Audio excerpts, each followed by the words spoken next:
today I wanted to talk a little bit about Germany from a little different perspective, maybe not the one that you are accustomed to coming to this program, because I just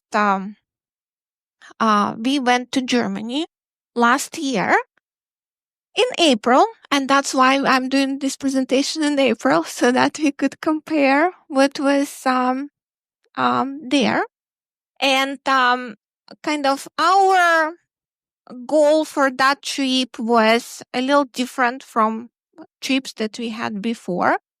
By nature, I'm a planner and an organizer, and I always plan and organize lots of different things.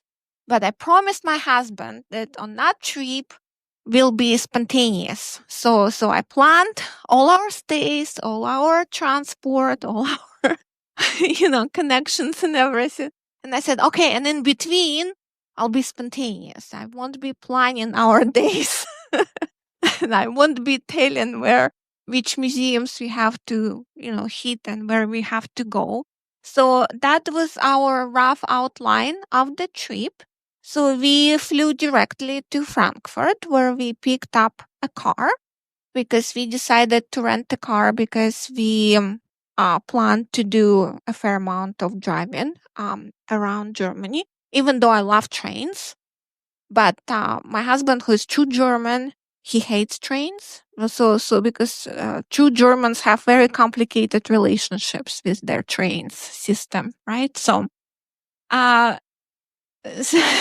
so we from Frankfurt we drove directly. So we came to Frankfurt, we got the car, and we drove directly to Königstein. Not specifically Königstein, because Königstein, it's a small town in Bavaria, but the Königstein municipality actually also has a lot of neighborhood villages. And in one of those villages, my husband's friend, very, very good friend, lives, and we stayed with him for quite a few days. And he was the one who took us around on variety of nature hikes, nature parks in Bavaria. So that's why I didn't have to do my research into where to go. But don't worry, like, I will share the good links with you. If you decide to do it later, then you could do that, your research yourself. And then Königstein is 45 kilometers away from Nuremberg. And Nuremberg is a much bigger city. We did not actually go there, but we used it as our connection to the buses, which we used to get to Passau and to Prague. So those two cities we chose. We kind of we chose those two cities again, not because because Prague was quite close and we could go there. And Passau, we were choosing between Dresden and Passau. And I think my husband was afraid that we would go to too many museums in Dresden if we got there. So he said, no, we'll go to Passau. And actually, that was an excellent little trip. Passau is a smaller city. It has just about 50,000 people who live there, but it's also a university city.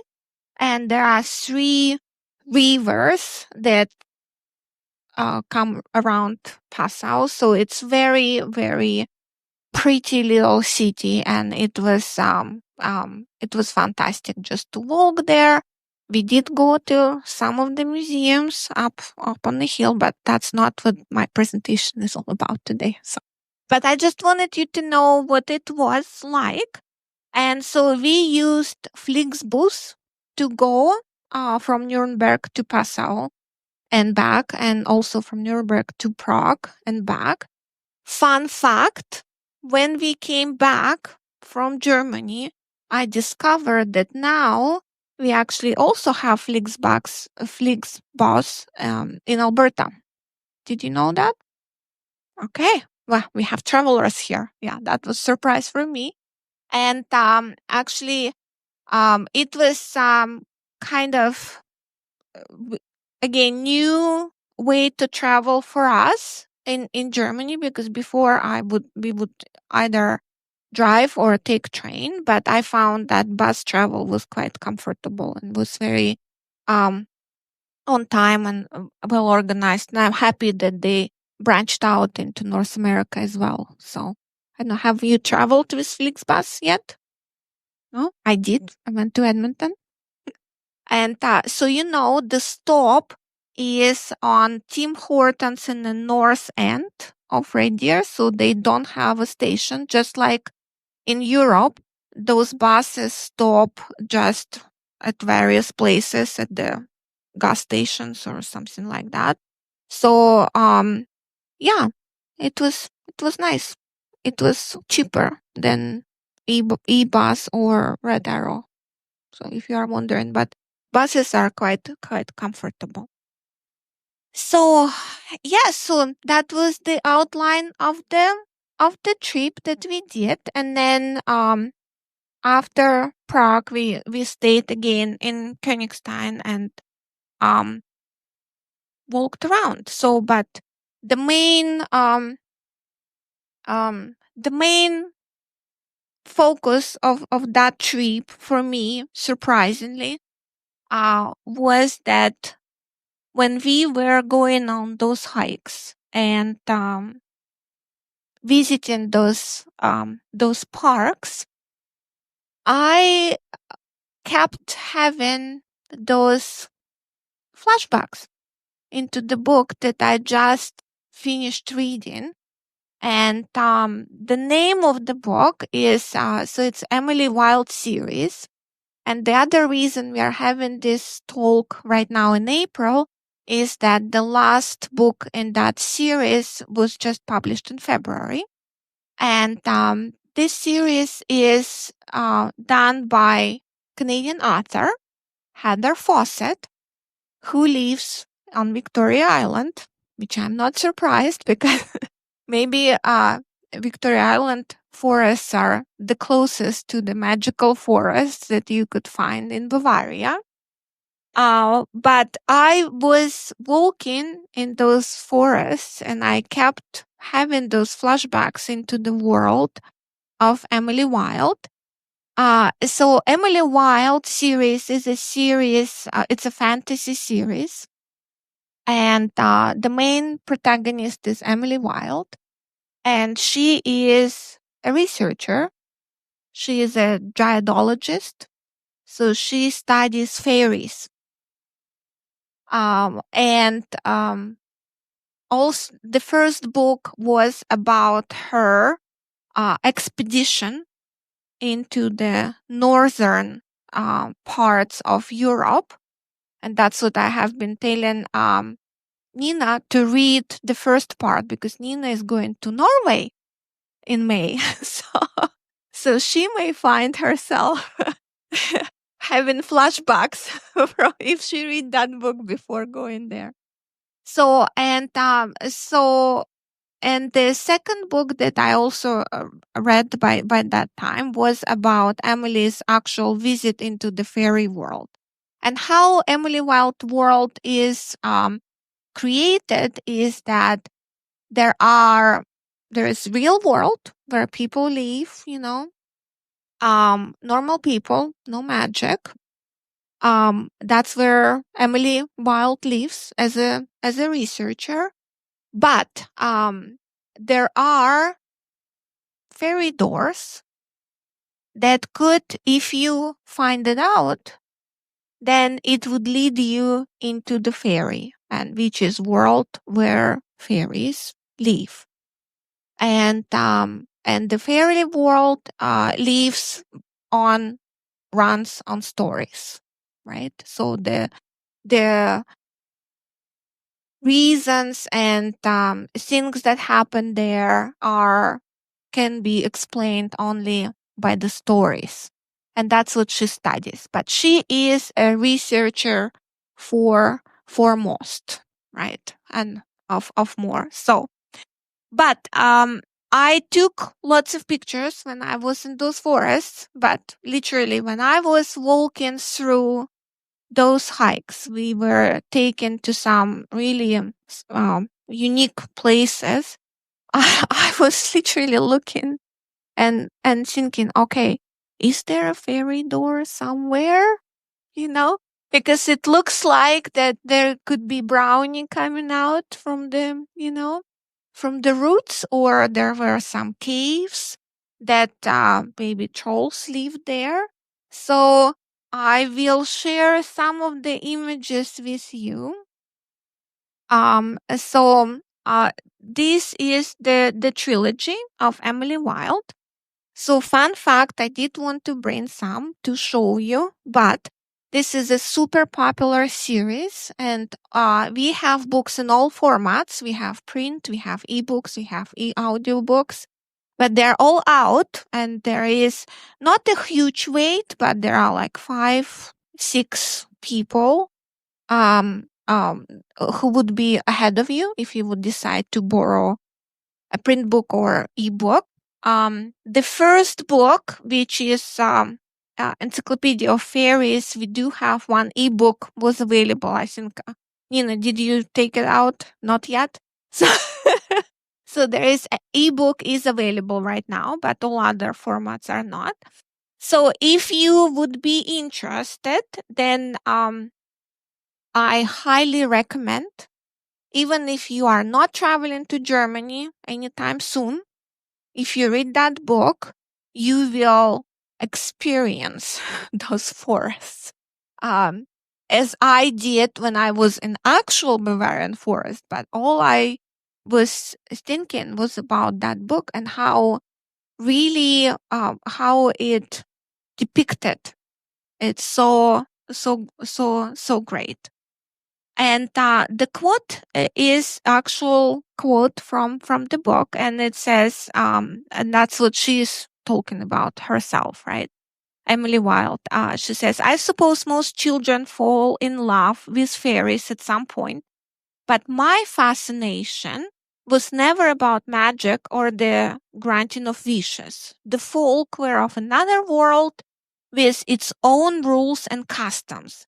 And to a child who always felt ill suited to her own world, the lure was irresistible." So, and I don't know how many do we have fantasy readers here? Not a lot. I know it's not for everyone. That's not the genre that a lot of people um kind of like. I know, but the difference about this particular series is that Emily Wilde has the sharpest rational mind with which she comes to studying fairies, right? It's not about magic per se, but it's about her trying to understand and analyze and describe this world for everybody else. And this is why the title of the first book is Encyclopedia of Fairies. And basically, what she was doing on her field trip in Norway, somewhere in the north, was that she was completing her Encyclopedia of Fairies, and she went onto the field trip to trying to meet some types of fairies that she hasn't met and she hasn't seen, and it was very much like an expedition. And of course, she meets a lot of very interesting characters, and character development in that series is amazing. It's very very fun. She has the best friend, Shadow. Shadow is a dog. How many dog lovers do we have here? Yeah. So Shadow is a fairy dog and very special. And she also friends Brownie, who is becoming her also really good friend. And she meets some really scary fairy, ice fairies. So Nina, you be prepared when you go to Norway, okay? And this is actual picture of a gnome from Bavaria. Because you know what? Not only when I was in the forest, I felt like I'm going through the fairy world, and maybe we just stumbled through the fairy door somewhere. But they have a lot of decorations that um, bring that all the time. So again, I was stunned by the number of nature parks in Bavaria, and um, the whole landscape of that part of Germany was really really amazing. A lot of sky, a lot of forest, a lot of fields, not a lot of people, which was that's why I was thinking, okay, that must be fairies living somewhere because yeah. So this is I'm gonna show you one of the links. So I highly recommend this website. And when Luke will do his fantastic thing with the having video on the library YouTube, we'll have all those links in the description of the video, so you would be able to go and look at it if you'd like to. So this website actually um, tells about all the hikes that are available, and that you can go there in that area. And as you can see, I just wanted to show you some pictures. Again, I did not plan those hikes. I was just being spontaneous and was just going wherever people would take me. But here you could actually choose some. Like I think we definitely went on this hike, and because yeah, you'll see some of my pictures that I took, and those are the some beautiful opportunities that I think we went there as well. It looks familiar to me. Can you just imagine a troll living somewhere around? Yeah. So so next few slides, I will just share some pictures with you that I took, and so that's how April looks in Bavaria. It was quite warm. It was quite warm, but it hasn't been like super green yet, right?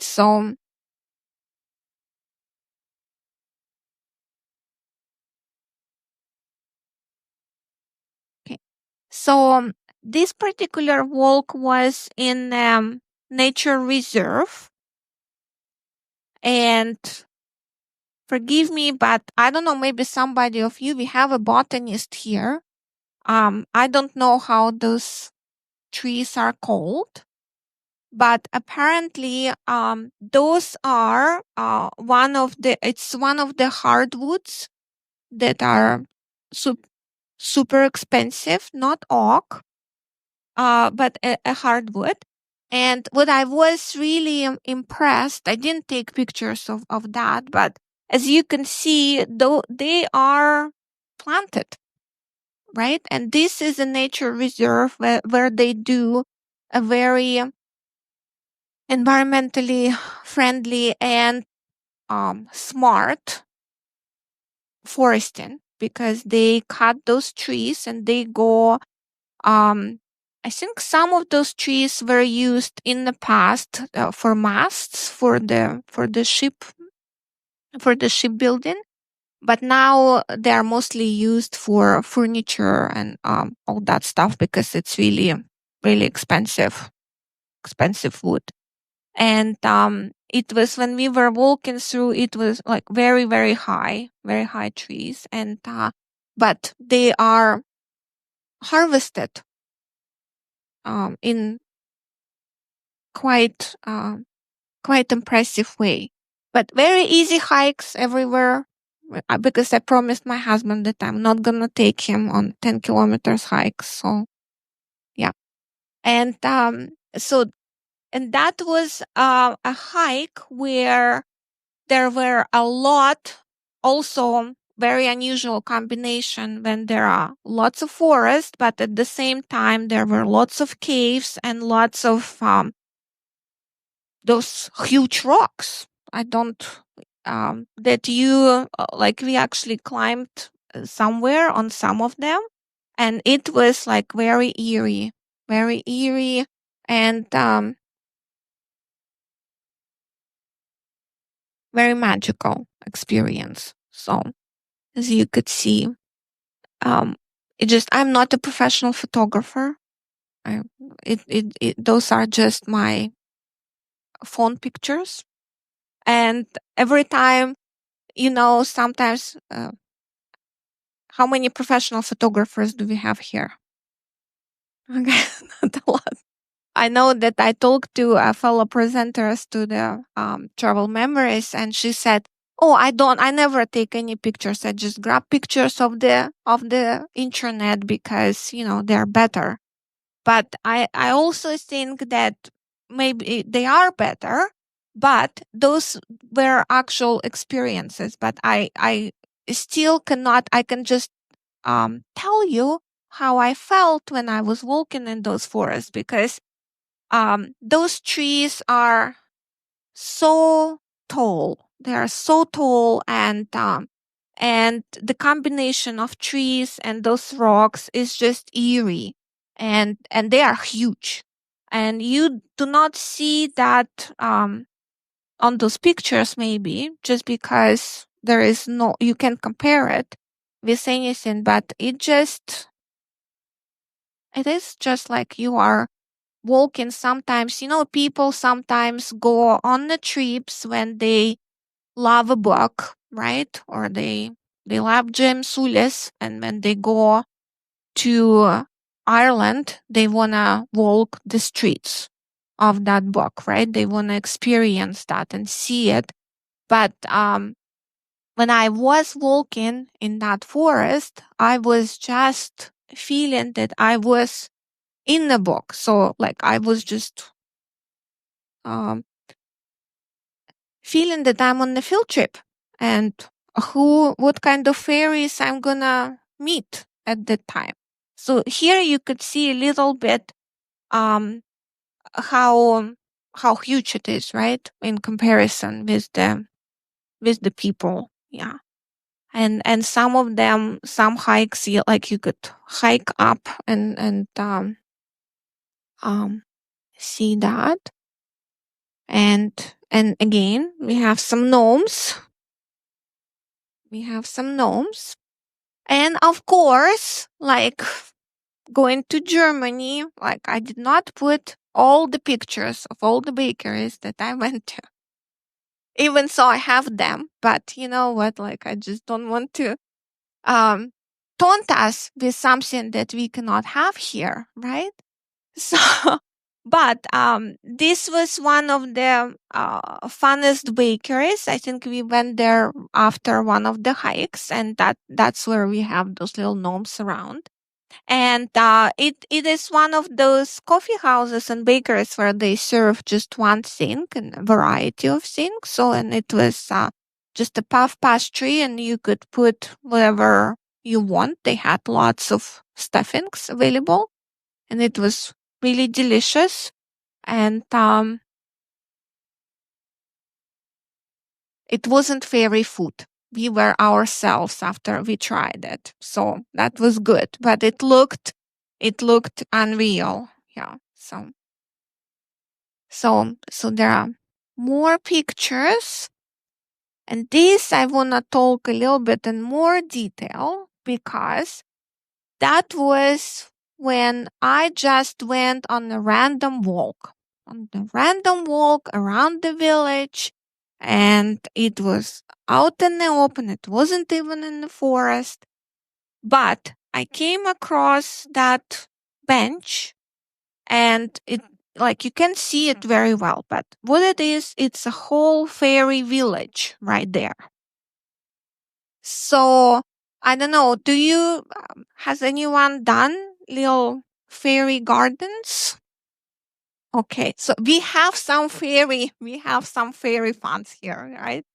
So somebody made a huge fairy garden out in the nowhere. And it was um another reminder for me about that I am in a fairy country. I am in a fairy country in the fairy forest, and some fairy gardens are just appear out of nowhere. And yeah, you never know what's gonna happen next time. So, and that's how it looked. So yeah, I sat down. I thought about fairies. I waited for someone to come, but maybe I was just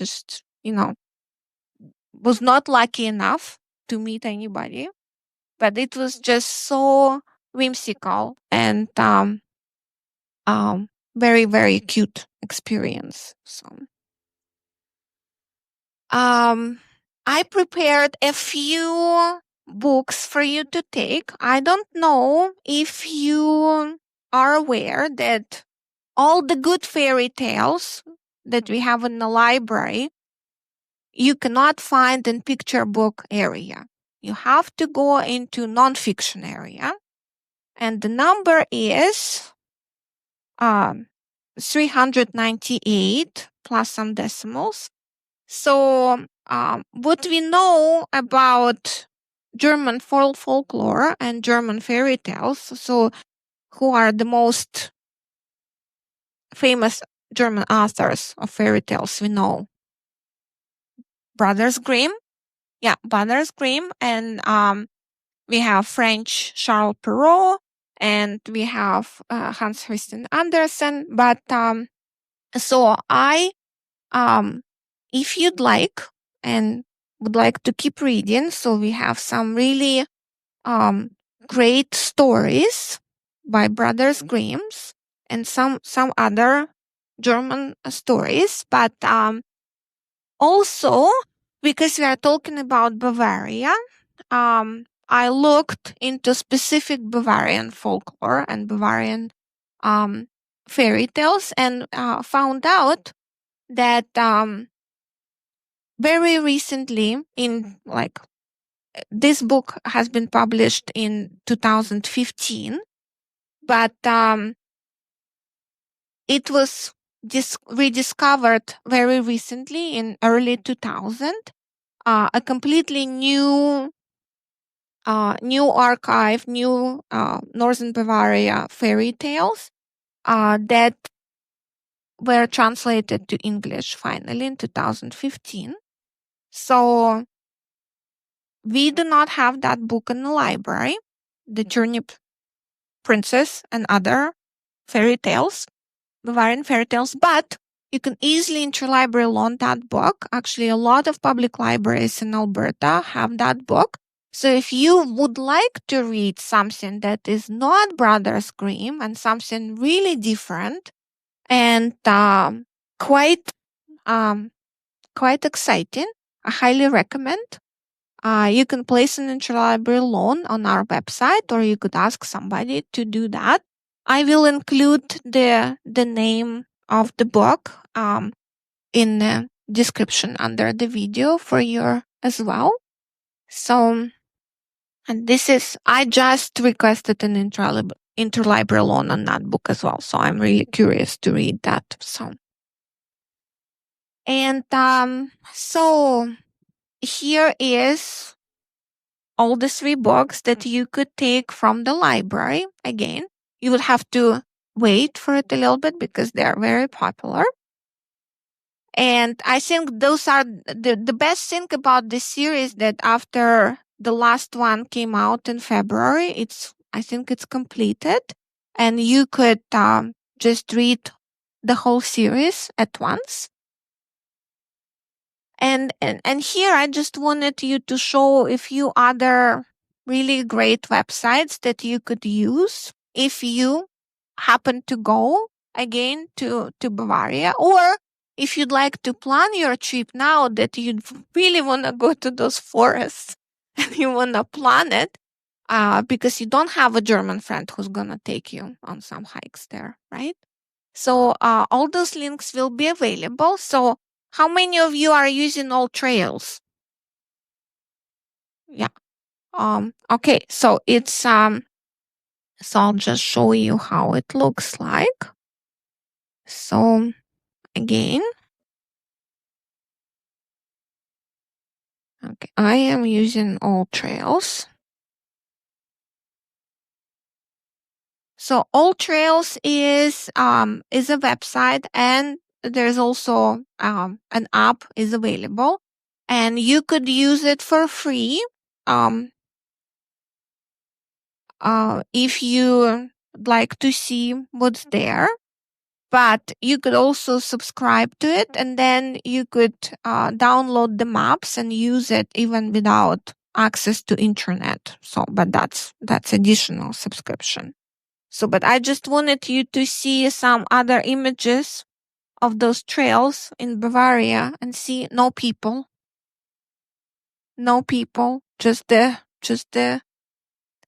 forests and beautiful scenery. The good thing about all trails that it gives you the map, and it gives you the how much time it would take you to complete the trail, and how long it is, and how difficult it may be. And also, people leave reviews about the trails, which is very helpful, because then you could, you know, um, find out how hard it was or not. Yeah. So,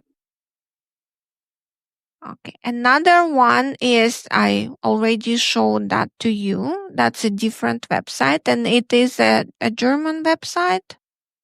Um, but it's in English. Yeah. And again, there are some good opportunities. We looked at it a little bit. And of course, we have our regular TripAdvisor. And if you do not want to do the hikes in Bavaria, Bavaria is full of other wonderful outdoor activities that you can do. Like, um, it's it's amazing the kind of nature they have there. Yeah, it's kind of mind blowing. Yeah. So, and the last, this is actual um Bavaria travel park, like Experience Bavaria, and it is done in like in English and German. So you could see they organized it by towns and cities, villages and country, hills and mountains, rivers and lakes. So whatever you want. And of course, we have Bavarian food and wine. And yeah, that is super delicious place to go. So that's a great website to have an access to.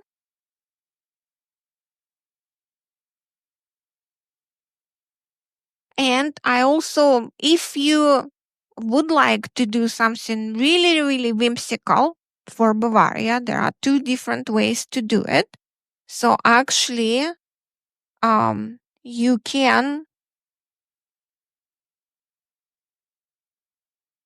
plan some fairy tale based um, trips in Bavaria as well. So they have fairy tale forest at Wolfsratshausen and fairy tale pass in Oberpfalz and some Legoland and some fairy tales, city tours with the creepy factor, and all that stuff. So there are some fun things. And also there is um okay, that is an article about a winter fairy tale book in Germany's Bavaria in Oberammergau, which is a very unique. Okay, that's too many. Yeah, it's very unique small town where they have Brothers Grimm stories painted on houses around. And so it's close to Munich. And they also perform passion play in which 2,000 people participate. So it's a huge attraction to that town as well. And tickets can be reserved 10 years in advance. So that is not a spontaneous trip if you want to go to attend that passion play. Yeah. So 10 years in advance. That's right. Okay. And that's it. That's all I have for you. So I would be happy to answer any questions that you have. Yeah.